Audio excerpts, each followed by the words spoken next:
एक बुजुर्ग बाप ने अपने बेटे को एक खत लिखा। बेटा पुलिस की कैद में था।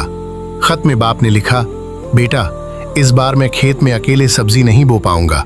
अगर तुम यहाँ होते तो जरूर मेरी मदद करते। बेटे ने जवाब में खत लिखा, अब्बा, आप उस खेत को खोदने की सोचना भी मत। मैंने चोरी का सारा माल उसी खेत में दबा रखा है। लेकिन वो खत बेटे तक पहुंचने से पहले पुलिस वालों ने पढ़ लिया। पुलिस ने पूरा खेत खुदवा डाला। मिट्टी उलट पुलट हो गई। हर इंच छान मारा गया, मगर कुछ भी हाथ नहीं आया। कुछ दिनों बाद बेटे ने एक और खत लिखा, अब्बा, अब आप बेफिक्र होकर खेत में बीज डाल सकते हैं। जेल में रहकर मैं बस इतना ही कर सकता था। सीख, आप इंसान के जिस्म को कैद कर सकते हैं, उसके दिमाग को नहीं।